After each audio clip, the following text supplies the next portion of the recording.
रात्रि में। हमने कहा काय को डर लगता है, क्यों डर क्यों लगे? भूत भावन भूतेश्वर भगवान का स्मरण करो तो डर कैसा कैसा? अकाल मृत्यु वो मरे जो काम करे चंडाल का, काल उसका क्या बिगाड़े जो भक्त हो महा काल का। उसका बाल बांका नहीं हो सकता जो शिव की उपासना कर रहा। जो शंकर की उपासना करे उसका बाल बांका कैसे हो सकता है?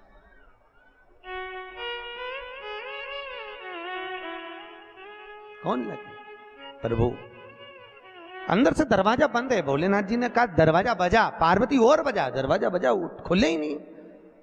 शिव जी ने कहा एक काम करो बाहर आ जाओ। इतने में माता पार्वती क्रोध में आकर बोली अंदर जो भी हो दरवाजा खोलो नहीं तो मैं श्राप दे दूंगी। तब भगवान विष्णु और लक्ष्मी ने दरवाजा खोला। दरवाजे पर आकर बोले भोलेनाथ ये नगरी, ये बद्रिकाश्रम मेरी पत्नी पार्वती जी के सम्मुख में लक्ष्मी जी कहती हैं मुझे और मेरे नारायण को बहुत भाया है, इसलिए यह बद्रिकाश्रम आप हमें दे दो। शंकर भगवान ने कहा ठीक है। पार्वती जी ने शिव जी को देखा और कहा अपना घर अपन इनको दे दे। भोलेनाथ जी बोले मैं पहले ही बोला था गोदी मत ले, अब लिया है तो दे। अच्छा शिव जैसा दानी कहां होगा? सबसे पहली रामचरितमानस की रचना किसने करी थी? बोलो तो किसने करी? सबसे पहली रामचरितमानस की रचना शंकर भगवान ने करी। बाबा भोलेनाथ जी 100 करोड़ श्लोक थे उसमें।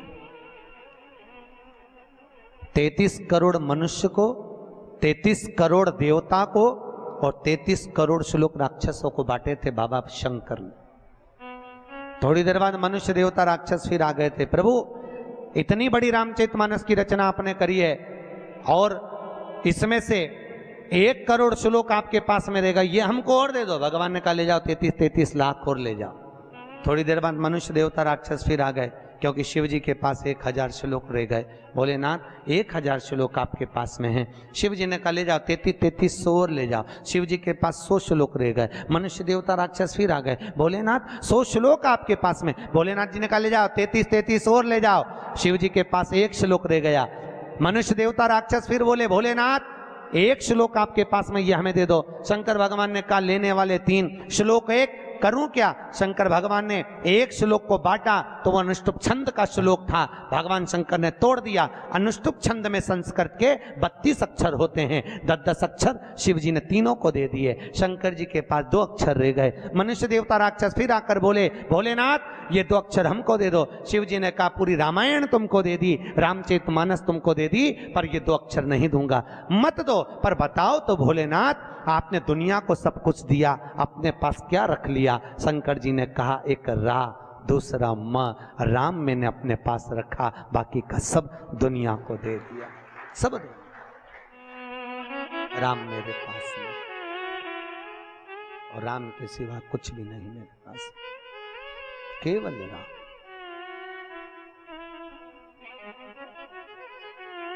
और एक अपन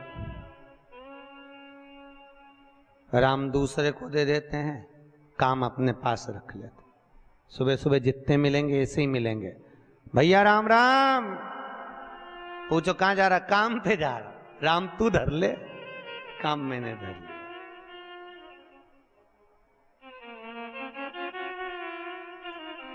और भगवान ने राम अपने पास रखा और सारी दुनिया को काम से लगा दिया। लगेगा राम अपने पास।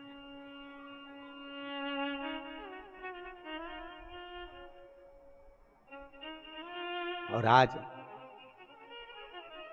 नारायण बोले ये बद्रिकाश्रम हमें दे दो। शिवजी बोले ले लो, मना नहीं है। पार्वती जी ने शिव जी को देखा। भोलेनाथ जी बोले मत घबरा, क्यों चिंता करती है? अपन तो शमशान के रहने वाले, कैलाश पे रहने वाले, अपने को घर की जरूरत क्या है? प्रभु फिर कहाँ रहेंगे? शंकर भगवान बोले ये किसने ले लिया तो दुनिया थोड़ी ना कम पड़ गई, चल अपन केदारनाथ पर रहेंगे। बद्रिकाश्रम नारायण को दे दिया, केदारनाथ पे जाकर शिव जी रहने लगे। भले रह लो। तो किसका था बद्रीनाथ? अरे बोलो तो शिव जी। भले तुम जाके वहां नारायण नारायण करो, बद्रिकाश्रम भगवान की जय बोलो, बद्री नारायण की जय बोलो, पर आज भी प्रमाण है बद्रीनाथ में अगर 41 दाने चने की दाल के पीले कपड़े में बांध कर जो शंकर भगवान के 41 बार नाम लेकर बद्रिकाश्रम को चढ़ाता है, आज भी उसकी मनोकामना पूरी हो जाती है। इसलिए बद्री नारायण में चने की दाल चढ़ती है। क्या चढ़ती है? चढ़ाई कि नहीं चढ़ाई? कभी गए हो आप लोग बद्रिकाश्रम? गए? कौन कौन गए? हाथ उठाओ। गए हो? चने की दाल चढ़ाई है वहां पर? ये देखो सब माताएं जानती है चने की दाल वहां चढ़ती है। क्यों चढ़ती है किसी को नहीं मालूम, पर उसका कारण यहाँ शिव महापुराण में लिखा कि बद्रिकाश्रम में चने की दाल शंकर भगवान का नाम लेकर चढ़ाई जाती है। क्यों? क्योंकि जब जैसे दादी को स्वर्ण सीढ़ी चढ़ाते हैं, देखा स्वर्ण सीढ़ी चढ़ाते हैं तो चने की दाल बर्तन में भरते हैं, फिर उस पर सोने की सीढ़ी रखते हैं, तब वो स्वर्ण सीढ़ी चढ़ती है। उसी तरह जब हम किसी बच्चे को गोदी लेते हैं और उसको कोई दान देते हैं, अपना मकान अपनी जायदाद जब उसके नाम लिखते हैं, तो बच्चे को जब गोदी लिया जाता है तो सामने थाली में चने की दाल भरी जाती है। नामकरण संस्कार जब बच्चे का किया जाता है तो सामने थाली में चने की दाल रखी जाती है। क्यों? चने की दाल जब हम दान करते हैं तो स्वर्ण के बराबर दान का, प्रॉपर्टी के बराबर दान का लाभ जीव को प्राप्त होता है। आज भी नारायण के मंदिर में बद्रिकाश्रम में 41 दाने चने की दाल के देने पर, अब कोई 41 तो गिनता नहीं इसलिए पोटली में बांध कर ले जाता है, जितने हैं दे दो। शिव का नाम समर्पित करिए। हर हर भगवान शिव का नाम लेकर बद्रिकाश्रम में चने की दाल का दान।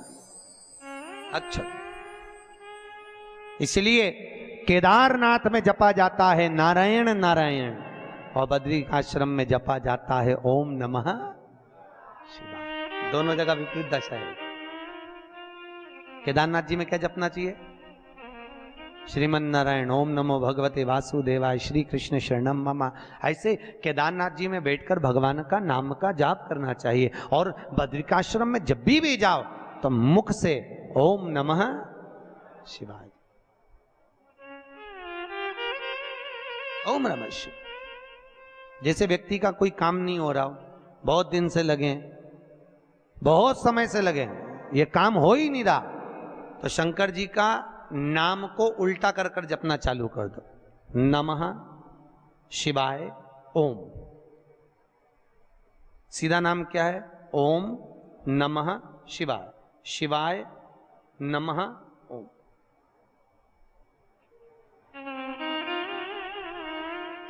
जब उल्टा नाम व्यक्ति जपना चालू कर देता है, जिस बच्चे के, बच्ची का, जिसका भी विवाह नहीं हो रहा हो, कोई काम नहीं हो रहा हो, कोई सीए की पढ़ाई कर रहा है और एग्जाम में निकल ही नहीं रहा, 3-3 4-4 बार बैठ गया, पास ही नहीं हो रहा, उस बच्चे को बोल दो बस सुबह उठते से ही शिवाय नमः ओम बोलना चालू कर दे, एक ही बार में सिया पास ले।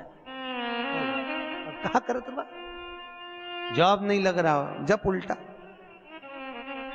उल्टा जप ले। ये उसी में का हाल है।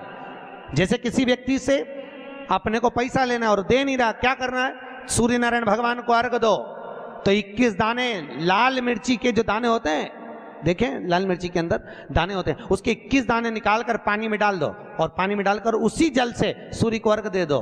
उस व्यक्ति का नाम लेकर जिससे पैसा लेना है, हाथ जोड़कर देने आता है, तुरंत 3 महीने के अंदर पैसा लौटा दे, तुरंत हाथ जोड़कर। ये सूर्य को अर्घ देने हैं, पर मात्र व्यक्ति दौड़कर पैसा देने आता है, कितना भी हो, रहने नहीं देता प्रचंड। शिव के सिवा दुनिया में कोई दानी नहीं, शंकर जैसा कोई दानी नहीं हो सकता। स्वयं कैलाश पर रहता है और दुनिया को लखपति, करोड़पति, आनंदपति बनाकर भेज देता है। जो आप लोग लक्ष्मी जी के साथ कुबेर जी की पूजन करते हो ना, कौन है ये कुबेर जिसकी पूजन करते हो दिवाली पे? कौन है? एक चोर भगवान शिव के मंदिर में चोरी करने के लिए गया और उसके पास में रात्रि के समय देखने के लिए, उजाला करने के लिए, कोई प्रकाश करने के लिए कोई मशाल या अग्नि नहीं थी। उसने शंकर जी के मंदिर का त्रिशूल उठाया अपने कंधे का पिछोड़ा उठाया, उसको लपेट कर उसमें दिए से आग लगाकर त्रिशूल से चारों तरफ घुमा घुमा कर उजाला कर कर देखने लगा।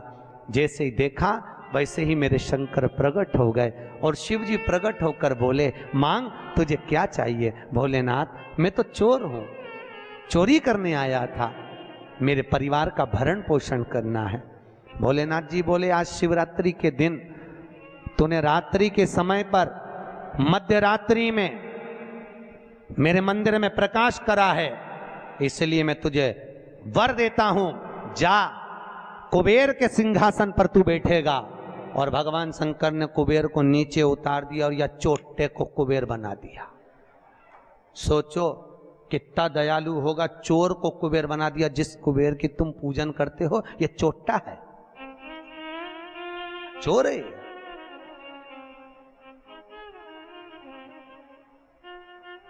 और यही कुबेर जब खूब धनपति बन गया, खूब अपार धन आ गया, तो इसने पूरे 33 करोड़ देवी देवताओं का निमंत्रण करने बुला लिया। आओ साहब हमारे यहाँ आकर भोजन करो। क्यों? सबको दिखाने के लिए हमारे यहाँ का राज सत्ता तो देखो कितनी है। अब वो चोर को कुबेर बना दिया, सबको बुलाया, सबको। और शंकर जी को बुलाना भूल गया। इतने में देवऋषि नारद जी वहीं से आ गए। नारद जी ने कहा, क्या बात है कुबेर जी? कुबेर जी बोले, आज हमारे यहाँ भोजन है, कल आप भी आना, बड़े प्रेम से पाना। नारद जी बोले, हम तो पालेंगे, पर ये तो बता चोटे, तेरे को जिसने कुबेर बनाया उसको बुलाया? कि महाराज मैं उसको भूल गया। होता है, दुनिया के लोगों की रीति है। जब व्यक्ति जिसके माध्यम से आगे बढ़ जाता है, बढ़ते चले गया, धनपति हो गया, सब कुछ बना लिया, पर जिसके पूंजी से, जिसके धन से, जिसकी संपदा से, जिसके आशीर्वाद से व्यक्ति आगे बढ़ता है, उसको व्यक्ति भूल जाता है। बस उसी को भूला, उसी को। बाबा कुबेर जी ने कहा मैं तो भूल गया, अब क्या करूं? नारद जी ने कहा जाओ विनती करो। नारद जी ने जैसे ही कहा, कुबेर दौड़ कर गया भोलेनाथ जी के पास में। हर हर।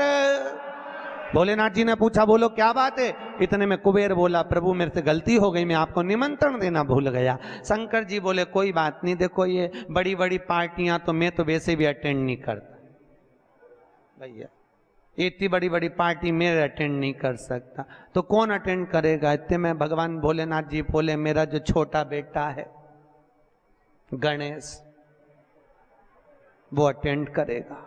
इतने में कुबेर बोला, प्रभु वो इतना सा तो रखा है, क्या खाएगा? इतना तो केना था। शंकर भगवान को हंसी आ गई, इसीलिए तो उसको अटेंड करने भेज रहा हूं, इसीलिए उसको भेज। वो क्या खाएगा?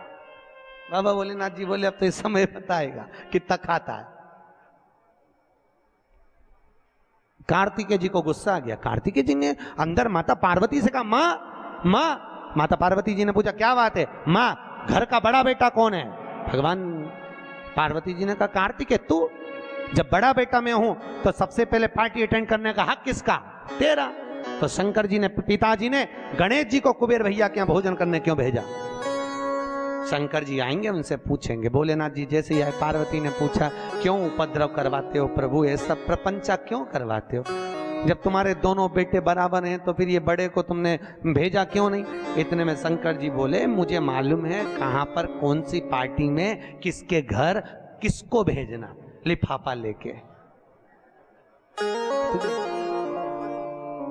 मुझे सब मालूम, कौन सी शादी किसको अटेंड कराना ये मुझे मालूम है, इसलिए मैंने गणेश जी को वहां भेजा।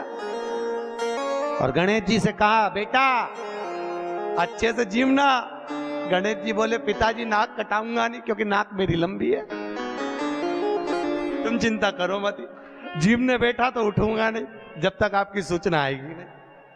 और गणेश जी महाराज पहुंच गए। शाम को 7 बजे भोजन का टाइम, 4 बजे पहुंच गए।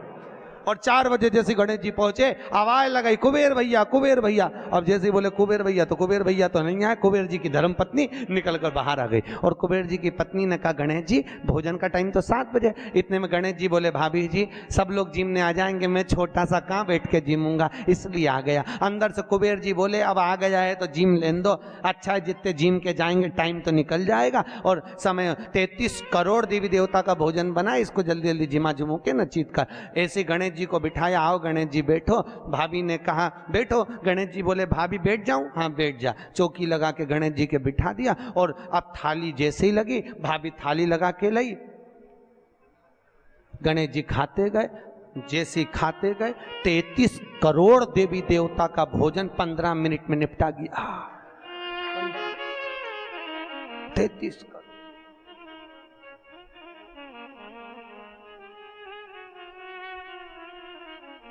33 करोड़। अब 33 करोड़ देवी देवता का भोजन जब 15 मिनट में निपटा, सारा भोजन खत्म। गणेश जी आवाज लगाए भाभी और लिया। भाभी गई तो चने की दाल की बोरी, चावल की बोरी, आटे की बोरी, सूखी सूखी धरी आई। वो सूखा सूखा ही खा गया। घर का जितना माल था, दुकान का जितना माल, भंडारे का जितना माल, सब खा गया। इतने में कुबेर जी की पत्नी दौड़ती दौड़ती गई, स्वामी स्वामी। स्वामी जी बोले क्या हो गया? कुबेर जी बोले हुआ क्या कि वो सब खा गया। कि कौन? तो कि वो गणेश।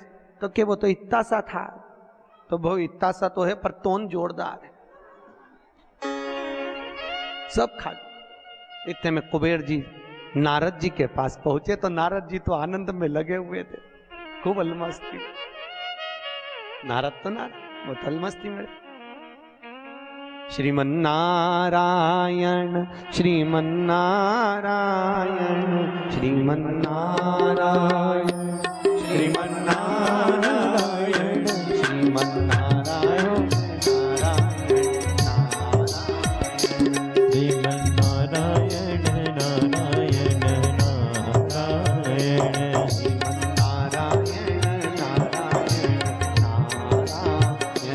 श्रीमन्नारायण नारायण श्रीमन्नारायण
महाराज पहुंच गए। कुबेर जी ने कहा नारद जी कुछ करुणा कर दो प्रभु, हमारे यहाँ का सारा भोजन कर गए वो गणेश जी महाराज, सारा भंडार खाली हो गया। इतने में नारद जी बोले भैया उसको तो एक ही रोक सकता है। कौन? कौन रोकेगा? कि भोलेनाथ जी के सिवाय कोई नहीं रोक सकता। जाओ भोलेनाथ जी से विनती करो। और उसी समय पर कुबेर जी दौड़ कर गए भोलेनाथ जी के पास में। हे शिव, हे शंकर, हे कैलाशी, हे अविनाशी, हे भोलेनाथ। भोलेनाथ जी ने पूछा बोलो क्या बात है कुबेर, तुम्हारा मुख उतरा हुआ है? कुबेर जी ने कहा प्रभु वो गणेश जी। शंकर जी बोले गणेश को क्या हो गया? वो दुनिया को सब कुछ कर देता है, उसको क्या हो गया? कि उसको कुछ नहीं हुआ, जो कुछ हुआ 33 करोड़ देवी देवता को हुआ। कुछ बचा ही नहीं है, वो सब खा गया।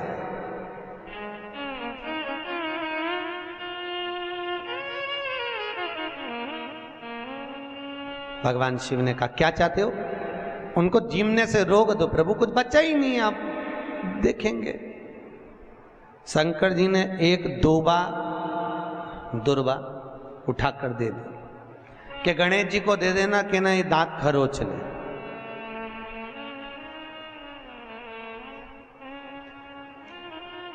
कुबेर जी लेके एक दूबा चले। कुबेर जी ने सोचा खाया इतना है तो एक दूबा से क्या काम चलेगा।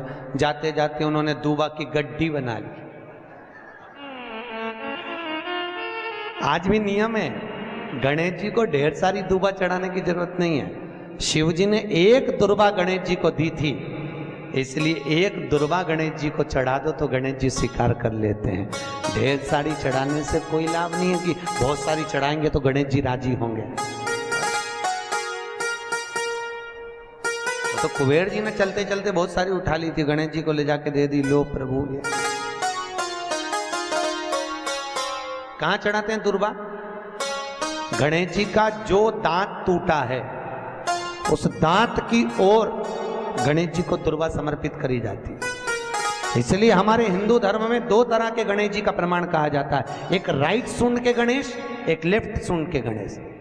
राइट सूंड का जो गणेश होता है वो घर में रखा जाता है, और लेफ्ट सूंड का जो गणेश होता है वो अपने ऑफिस में, व्यापार की जगह पर, दुकान में, धंधे में, पानी में, सर्विस में, नौकरी में लेफ्ट सूंड का गणेश रखा जाता है।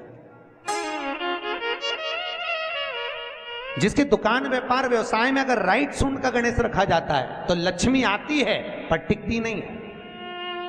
इसलिए घर में सीधी सूंड का गणेश और दुकान, व्यापार, व्यवसाय में, ऑफिस में उल्टी सूंड का, दो गणेश। तो इसका मतलब ये थोड़ी ना कि तुम्हारे घर में गणेश जी बैठा तो तुम उठा के बदल लिया, यहाँ कहा दिया, यहाँ कहा दिया। अब रखे रहने। हमेशा याद रखो, गणेश चतुर्थी के बाद अनंत चतुर्दशी पर जब गणेश जी का विसर्जन करते हैं तो गणेश जी की 2 धर्म पत्नियां, वैसे तो गणेश जी की कुल मिला के 5 पत्नी, कितनी है? गणेश जी की 5 पत्नी। पहली श्री, दूसरी तुष्टि, तीसरी पुष्टि, चौथी रिद्धि और 5वीं सिद्धि। कितनी है? 5। ये व्यक्ति के नाम के आगे जो लिखा रहता है ना श्रीमान, ये श्री संबोधन कहाँ से आया? और एक पीछे लिखते हैं, जैसे नाम के आगे लिखते हैं श्री और पीछे लगाते हैं जा में ई की मात्रा जी। लिखते हैं कि इधर नहीं लिखते? लिखते हैं श्रीमान अग्नि प्रसाद जी, श्रीमान बद्री प्रसाद जी, श्रीमान हरीश प्रसाद जी। तो श्री आगे क्यों आया और जी पीछे क्यों आया? कौन ने लगाया? किस लिए लगाया? कौन ने बताया कि आगे श्री लिखो? किसी के नाम के आगे जी लिख दे, पीछे श्री लिख दे, मर्जी अपनी, अपन कुछ भी लिख सकते हैं। और किसने कहा कि आगे श्री लिखो? क्योंकि गणेश जी महाराज जब विवाह करने जा रहे थे और गणेश जी की जब बारात जा रही थी तो यमुना जी के तट पर गणेश जी की प्रथम पत्नी श्री गणेश जी के चरण पखारने के लिए खड़ी हो गई। और प्रथम गिनती में जब गणेश जी चलने लगे तो श्री ने उनके चरणों को रोक लिया और कहा, प्रभु मैंने आपका आवाहन करा है, मैं आपको अपने पति के रूप में देखती हूँ। भगवान गणेश जी ने कहा तूने प्रथमता में मुझे पाया है, जिसके नाम के आगे तेरा संबोधन लगा रहेगा वो जगत में प्रसिद्ध होता चले जाएगा। इसलिए श्रीमान लिखा जाता है। अब जी का संबोधन कहां से आया वो भी समझ लीजिए। हर कहीं से थोड़ी ना लगा दिया जाता है कि जी कहां से आ गया। एक पत्नी भी लगाती है ए जी, तो जब वो बोले ए जी तो तुरंत खसक लो जी, नहीं तो 500 गया जी। उसके जी में थोड़ा भारीपन है।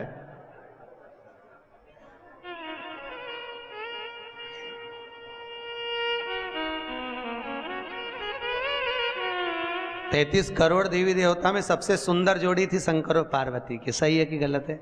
कभी नहीं झगड़ते थे। इसलिए पृथ्वी पर ना तो लक्ष्मी जी के व्रत हैं, ना ब्रह्माणी के व्रत हैं, ना इंद्राणी के व्रत हैं। अगर पूरी पृथ्वी पर सबसे ज्यादा व्रत किसके हैं? माता पार्वती। तीज का व्रत किसका? पार्वती का। चतुर्थी का व्रत किसका? पार्वती का। चौथ का व्रत किसका? पार्वती का। छठ का व्रत किसका? पार्वती का।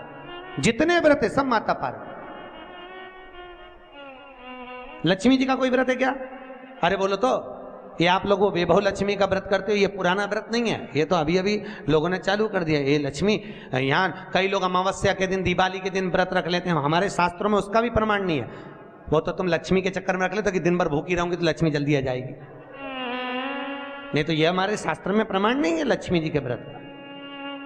कहीं सरस्वती का व्रत है क्या? ब्रह्माणी का? अरे बोलो तो सर, बसंत पंचमी के दिन रखती हो कि सरस्वती का व्रत? नहीं, केवल एक व्रत माता पार्वती का। क्यों नहीं है? लक्ष्मी का व्रत इसलिए नहीं है क्योंकि माता लक्ष्मी भगवान नारायण को श्राप दी थी। जब लक्ष्मी जी श्रृंगार कर रही थी और इतने में भगवान विष्णु आ गए और भगवान विष्णु ने लक्ष्मी जी का मुख देखा, देखकर हंस दिए। इतने में लक्ष्मी को क्रोध आ गया, हे नारायण तुम मुझे देखकर हंसे हो घोड़े की तरह, इसलिए मैं तुम्हें श्राप देती हूं, तुम्हारा सिर कट जाए और तुम्हें घोड़े का मुख लग जाए। तो भगवान नारायण को घोड़े का मुंह लगा और नारायण का हयग्रीव अवतार हुआ। कौन सा अवतार? हयग्रीव। ये लक्ष्मी का श्राप नारायण को लगा था, इसलिए लक्ष्मी का कोई व्रत नहीं। ब्रह्माणी ने ब्रह्मा को श्राप दिया था पुष्कर राज की भूमि पर। जब पुष्कर राज की भूमि पर यज्ञ हो रहा था, ब्राह्मणों ने कहा ब्रह्म देवता मुहूर्त निकल रहा है, जल्दी यज्ञ में बैठो। ब्रह्मा जी ने नारायणी से कहा, ब्रह्माणी से कहा, ब्रह्माणी जल्दी चलो, सरस्वती जल्दी चलो, यज्ञ में बैठना है। ब्रह्माणी ने कहा भी आई तैयार होके। ब्रह्माणी तैयार होने में लगी रही, बहुत समय निकल गया, मुहूर्त निकलने लगा। ब्रह्मा जी से ब्राह्मणों ने कहा ये मुहूर्त निकल रहा है। ब्रह्मा जी ने कहा करे क्या? इतने में ब्राह्मणों ने कहा तुम बताओ क्या करे? ब्रह्मा जी बोले आपको जो करना है करो।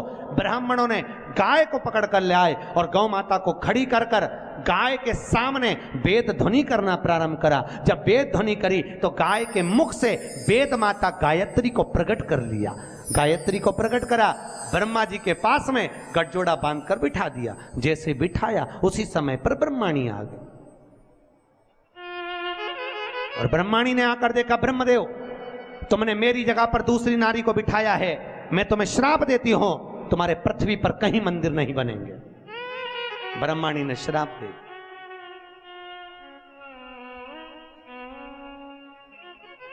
कहीं पर मंदिर है ब्रह्मा जी का? केवल एक जगह पुष्कर जी में, जहां यज्ञ करा था वहां। तो ब्रह्माणी ने ब्रह्मा को श्राप दिया, लक्ष्मी ने नारायण को श्राप दिया, इंद्राणी ने इंद्र को श्राप दिया, पर एक माता पार्वती ऐसी थी जो कभी ऊंची आवाज में बात नहीं करती थी। इसलिए पृथ्वी पर सबसे ज्यादा व्रत माता पार्वती के होते हैं। व्रत तुम्हारे भी चालू हो सकते हैं, तुम ऊंची आवाज में नहीं बोलो तो व्रत करना दिक्कत नहीं है। व्रत तुम्हारे भी हो जाए चालू, बस तुम मीठा बोलो तो व्रत चालू करने में किसको दिक्कत? कई कई बुजुर्ग माताओं के तो आज तक व्रत चलते हैं। सही है गलत है? कई कई माताएं कहती हमारी सास ऐसी थी, इतनी बढ़िया गुरुजी, हमारी दादी सास ने ऐसा नियम बना दिया तो नियम चल रहा है। ये व्रत नहीं तो और क्या?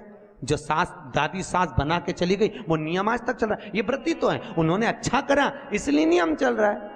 तुम भी कुछ अच्छा करो, खूब प्रेम से बोलो, मीठा बोलो, अच्छा बोलो, तो तुम्हारी बहुएं भी कहेंगी हमारी सास इतना जोरदार बोलती थी, इतना जोरदार। तो तुम्हारे व्रत चालू हो जाए। अब तुम जब भी बोलो तो चामुंडा और चंद्र घंटा की तरह बोलो, तो कौन व्रत करे तुम्हारा? कौन व्रत करे? मीठा, अच्छा बोलो, विद्वत्ता से परिपूर्ण बोलो, प्रखर। अब केवल एक मां, समय आया, श्री वेद व्यास जी ने वर्णन किया है शिव महापुराण का सुंदर लेख कानन। 24,000 श्लोक शिव महापुराण में है, 12 संहिता, 12 खंड है। देखो, भागवत की रचना वेदव्यास जी ने इसलिए करी कि वेदव्यास जी को अपने मन में आत्मा की शांति के लिए कुछ करना था, आत्म तृप्ति के, आत्मोद्धार के लिए। और जब आत्मोद्धार के लिए वेदव्यास जी ने श्रीमद् भागवत की रचना कर दी, उस रचना के बाद में जगत के लोगों को, जगत कल्याण के लिए, जिसको देखो कोई तन दुखी, कोई मन दुखी, कोई धन बिन रहत उदास, तुलसी या संसार में सुखी राम का दास। भगवान वेदव्यास जी ने देखा दुनिया के लोग बड़े दुखी हैं, कोई धन से दुखी है, कोई तन से दुखी है, कोई मन से दुखी है। तो वेदव्यास जी ने सोचा अब करा क्या जाए। तब वेदव्यास जी ने उसी समय शिव महापुराण की रचना कर दी, जगत के कल्याण में। जगत शिव महापुराण,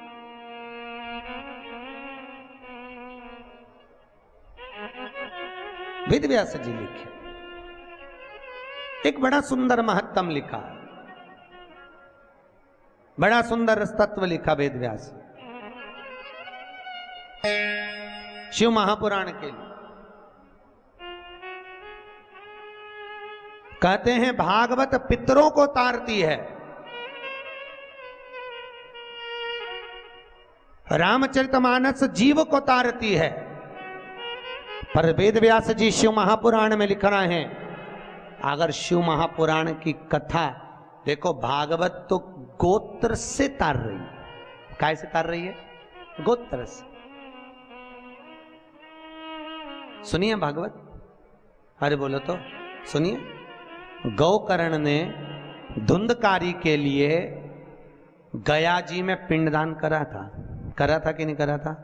उसके बाद भी धुंधकारी तरा था क्या? अरे बोलो तो नहीं तरा। गया जी में पिंडदान करने के बाद भी धुंधकारी नहीं तर पाया। क्यों नहीं तरा? क्या गया से मुक्ति नहीं मिलती लोगों को? अगर गया से मुक्ति नहीं मिलती तो दुनिया के लोग गया जी में जाके पिंडदान करते क्या? नहीं करते। गया भी मुक्ति का केंद्र है, गया जी से पिंडदान करने से लोगों को मुक्ति मिल जाती है, पर धुंधकारी को क्यों नहीं मिली? उसका कारण था क्योंकि जब जब गोकर्ण पिंड देता था, धुंधकारी का नाम बोलता था, अपना गोत्र बोलता था, पर उसको ये नहीं मालूम था कि ये धुंधकारी मां की संतान नहीं, धुंधकारी तो किसी सहेली की संतान थी और मां पैसे देकर उसको गोदी लेकर आ गई थी, नाम अपना दिया, गोत्र अपना दिया, पर यह नहीं समझ पाया कि ये दूसरे की संतान है, इसलिए वो तर ही नहीं पाया। भागवत गोत्र से तारती है, राम कथा जीव को तारती है, पर शिव महापुराण कहती है अगर शिव पुराण की कथा में अगर माताएं और पुरुष वर्ग अगर कथा को सुनते हैं तो माता के पक्ष की 7 पीढ़ियां और पुरुष वर्ग के पक्ष की 7 पीढ़ियां बिना गोत्र के ही तर जाती है। शिव महापुराण की कथा बिना गोत्र। क्यों? शंकर जी का क्या गोत्र है? बोलो तो।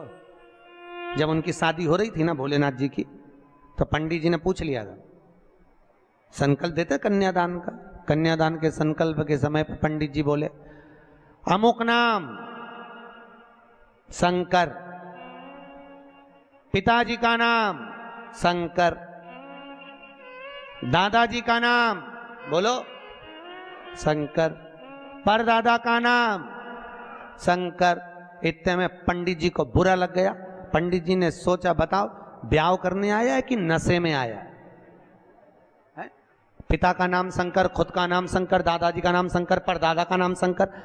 इतने में तुरंत पंडित जी उठ के खड़े होकर हिमालय राज से बोले, वहां भोलेनाथ जी के सम्मुख में हिमालय राज से बोले, हिमालय राज ये कैसा दूल्हा, अपनी लड़की को तुम्हें इसके साथ बिया रहे हो, नशेले के साथ, गंजेड़ी भंगेड़ी के साथ?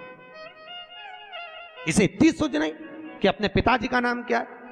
इतने में हिमालय राज ने अपनी पत्नी मैनावती से कहा, मैनावती तू बेटी से के, पार्वती से कहा, पार्वती तू उससे के। पार्वती ने शिव जी से कहा, प्रभु ब्याह अच्छे से कर लो, क्यों प्रपंचा मचा रहे, क्यों प्रपंचा? तो भोलेनाथ जी बोले, पार्वती मैंने गलत क्या बोला बता? अच्छा तो क्या तुम्हारे पिताजी का नाम बोलो ना। तो भगवान भोलेनाथ जी बोले, अच्छा अब की बार पूछेगा तो बिठा पंडित को वापिस बैठा। पंडित वापिस बैठा, फिर संकल्प चालू, अमुक नाम शंकर, पिताजी का नाम शंकर, दादाजी का नाम, अरे बोलो शंकर, गोत्र शंकर। इतने में तो पंडित को लगी बहुत मिर्ची। पंडित तो उठ के शादी के मंडप से बाहर, पार्वती जी ने शिव जी के चरण पकड़ लिए। बड़ी मुश्किल से एक पंडित आया, क्योंकि तुम बारात ऐसी लाए थे सब देख के भग गए, एक ही बच्चा, तुम उसको भगा दोगे तो शादी कौन कराएगा? इतने में शंकर भगवान बोले, वो ही कराएगा जो भी भाग के गया, तो चिंता मत कर। शंकर जी ने गले में से हार को उतारा और कहा, जा रे जरा धोती में घुस जा। और जैसे ही बब्बा गया, और जैसे ही गया पंडित जी के पास, पंडित भाग के तुरंत और मंत्र बोलना चालू हुए, सब मंत्र बोले। इतने में पार्वती बोले, ये तो नॉन स्टॉप बोले जा रहा है। भोलेनाथ जी बोले, अब तो पूरी भांवर करा के चुप होगा, तू चिंता मत कर, बोलने दे। अब बोले ही जाए, बोले ही जाए, बोले ही जाए, बोले ही जाए, चुप ही नहीं हो। पार्वती बोले, मर जाएगा, टेका जाएगा बापड़े के। इतने में शंकर जी बोले, तू चुपचाप बोल, वो तो बोलने दे। तो कब रुकेगा? भोलेनाथ जी बोले, जब पूरी भांवर हो जाएगी, जैसे ही अपन बैठेंगे वैसे ही बटन दबा देंगे, क्लियर बात, तो चिंता, बोले जा बोले।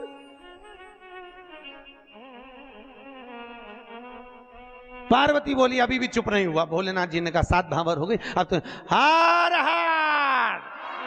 और जैसे ही भोलेनाथ जी ने हाथ धरा, बटन, अब नहीं बोला कुछ भी। शंकर जी ने पूछा, पंडित जी दक्षिणा? अब चुप हो ही बैठा, बोले तो बोलेगा, अगर बोल दे और दूसरा बब्बा भेज दे तो अब बोल के क्या आप तो बोल लेना, दक्षिण कहलवा।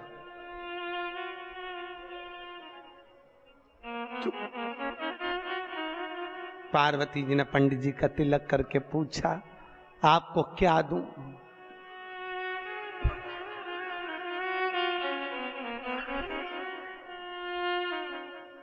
हिमालय राज पूछे, पंडित जी कुछ तो ले लो।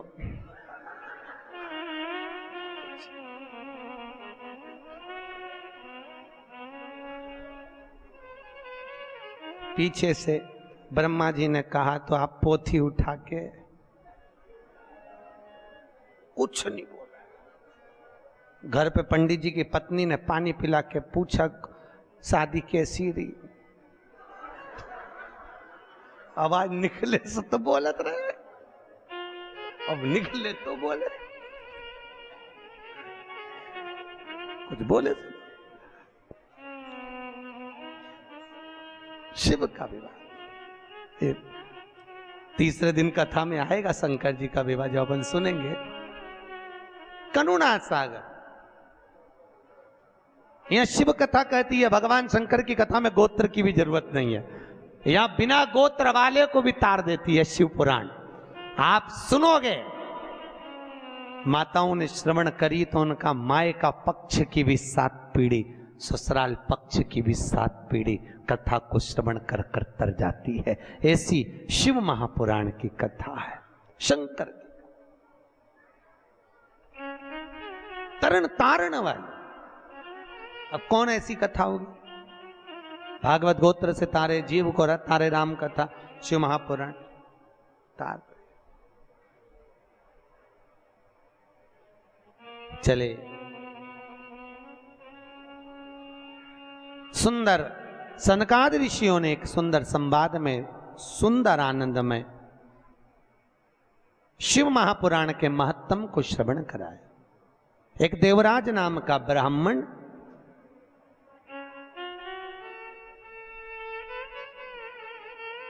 ब्राह्मण कर्म से वंचित रहा। देखो, हमारा जन्म जिस कुल में, जिस गोत्र में, जिस जगह पर हुआ है, हम उस वर्ण के अनुकूल रहे। ब्राह्मण का कर्म है शास्त्र पढ़ना, शास्त्र सुनाना। वैश्य का कर्म है धन एकत्रित करना। क्षत्रिय का कर्म है रक्षा करना। शूद्र का कर्म है इन तीनों वर्णों की सेवा। पर आज के जमाने में सब अपने अपने वर्ण से विभाजित हो गए। द्रौपदी के सम्मुख में एक प्रश्न आया था। द्रौपदी के सम्मुख में एक सामने एक प्रश्न आया था। अश्वत्थामा ने द्रौपदी के सोते हुए 5 पुत्रों का वध कर दिया। सुनिए कथा भागवत जी में, द्रौपदी के सोते हुए 5 पुत्रों का वध अश्वत्थामा ने करा था।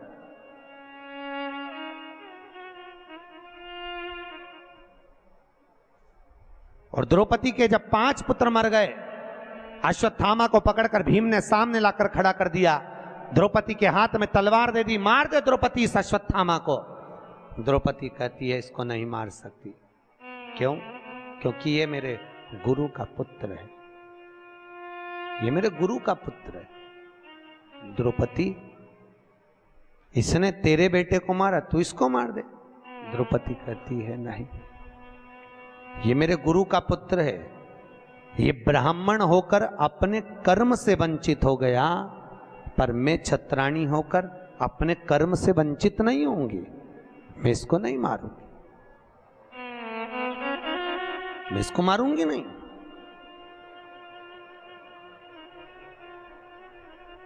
अरे इसने तेरे पुत्र को मारा, तू इसको मार दे। नहीं नहीं नहीं स्वामी, ये हमारी शास्त्र की रीति नहीं कहती कि कोई कुत्ता हमें काटे तो क्या हम कुत्ते को काट लें?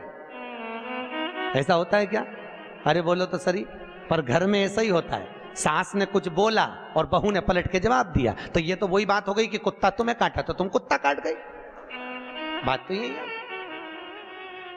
भैया। शिव महापुराण की कथा कर रही है, सास कुछ बोले, पिता कुछ बोले, बहू और बच्चों को चाहिए कि पलट कर जवाब ना दे, ना जवाब दीजिए।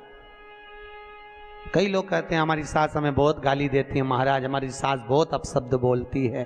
बोलने दो,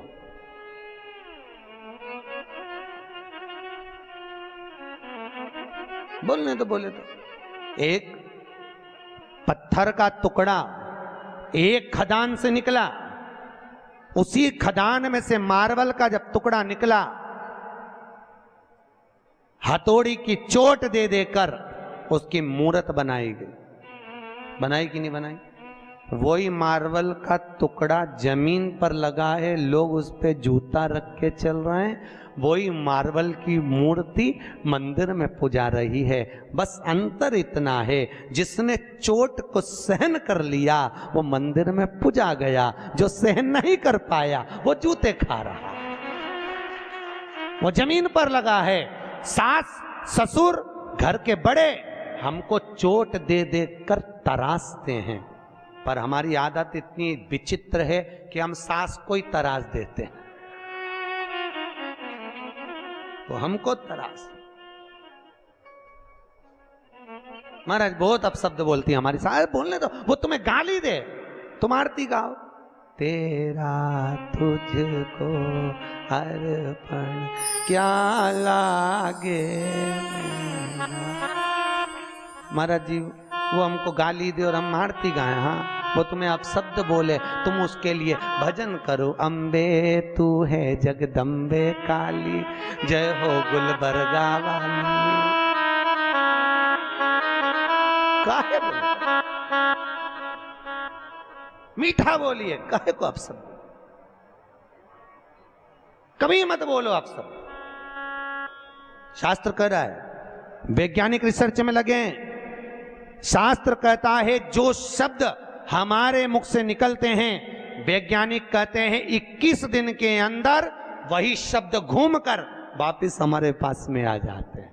घूमने के बाद हम किसी को गाली देंगे वो घूमकर हमारे पास आने वाली है, हम किसी को अपशब्द कहेंगे वो घूमकर हमारे पास आएगा। इसलिए कहते हैं लोगों को भगवान का नाम दो, राम राम बोलो, जय श्री कृष्णा बोलो, जय महेश बोलो, तुम्हारी मर्जी पड़े वो बोलो, पर भगवत भजन में लीन रहिए।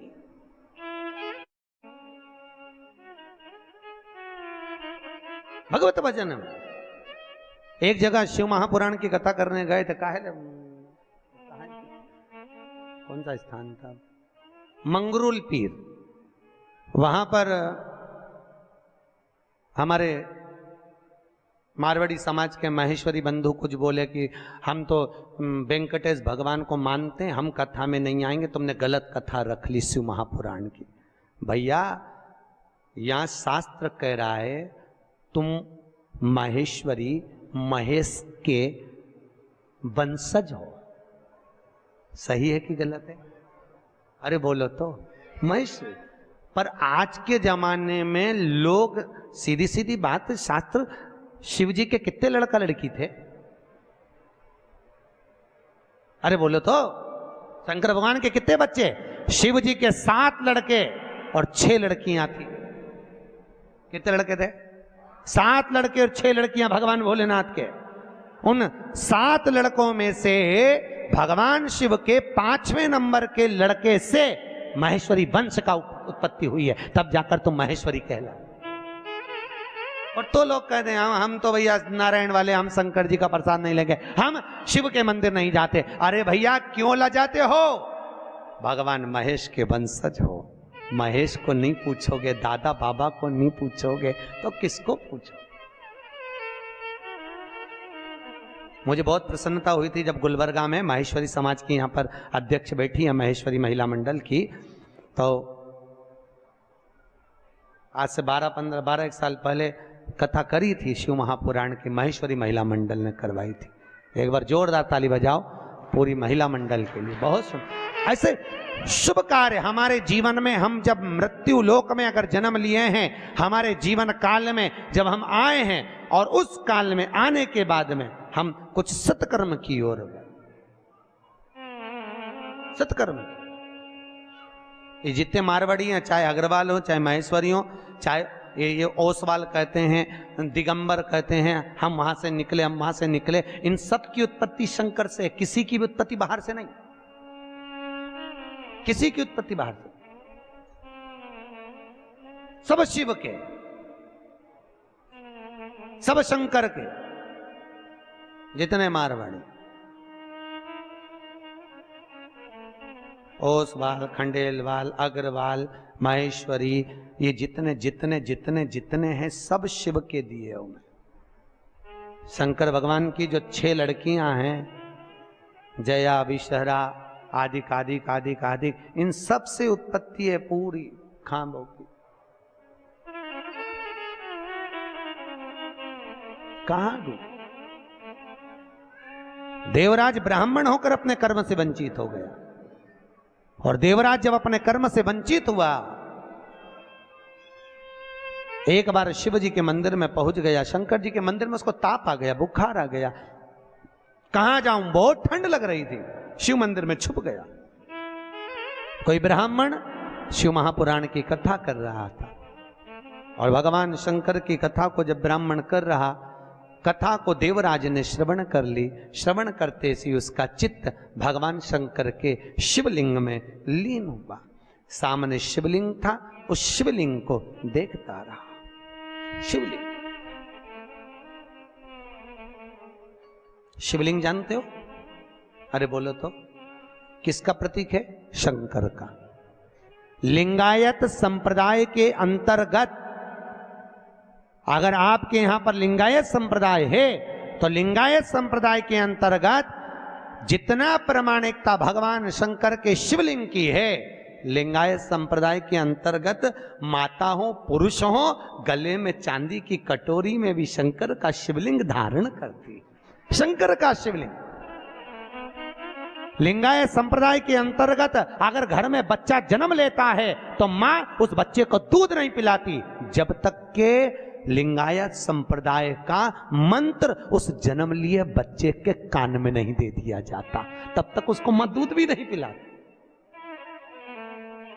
जो यहाँ पर लिंगायत संप्रदाय का अगर कोई बैठा होगा तो उसको मालूम होगा। बेटा कोई माताएं बैठी, अरे वाह, जोरदार ताली बजाओ पूरी लिंगायत संप्रदाय के लिए, बहुत बहुत धन्यवाद। शंकर भगवान के शिवलिंग का स्मरण करना, शंकर के शिवलिंग का जलोभाग ग्रहण करना, शंकर भगवान के शिवलिंग को आनंद सुख में अपने गले में धारण करना, ये हृदय से शिव को लगा कर रखना, शंकर को अपना बना।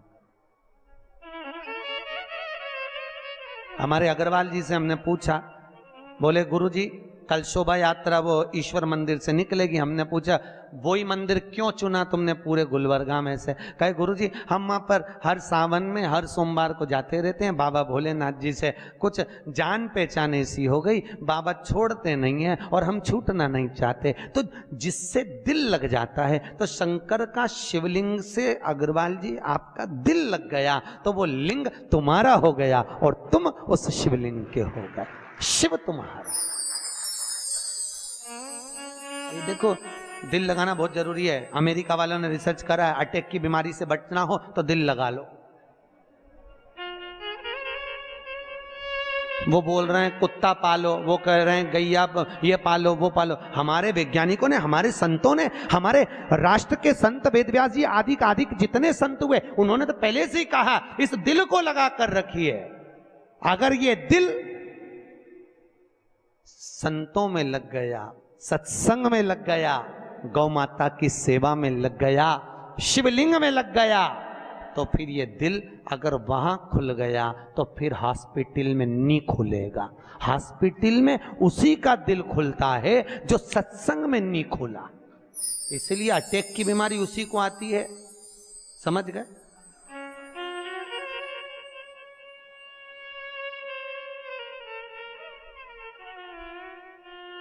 किसी ने कितना सुंदर गाया है, बताओ ना हमें लोगों, हमें दिल की बीमारी सताओ ना हमें लोगों, हमें दिल की, बोलो तो, बीमारी। हमारा वेद काशी में वो त्रिपुरारी है, हमारा वेद काशी में वो त्रिपुरारी है। सताओ ना हमें लोगों, हमें हर जगह पर वही तो विराज। दूसरा है कहां पहुंचा, हर जगह पर तलातल रसातल वायुचर जीव जहां जहां देखो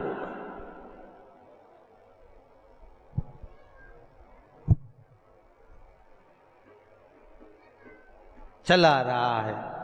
शिव है तो तुम कथा भी सुन रहे हो, सही है कि गलत है? शिव है और शिव नहीं तो कुछ। जोड़ जोड़ के मर गए यहीं पे छोड़।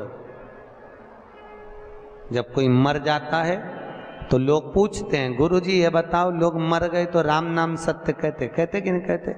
और वो उसके अर्थी लेके जाते हैं तो फेंकते फूल मखाना और चिल्लर खुला पैसा। आओ ना हमें लोगों, हमें दिल की बीमारी। हमारा दिल में एक बीमारी है और जिसके दिल में बीमारी लग गई उसका एक मरीज का एक डॉक्टर, और वो डॉक्टर भी मेरा कैलाशी अविनाशी, मेरा शंकर, मेरा विश्वनाथ है। दुनिया में कोई इलाज नहीं कर सकता जो मेरा शिव कर सकता है। शंकर जो कौन करेगा?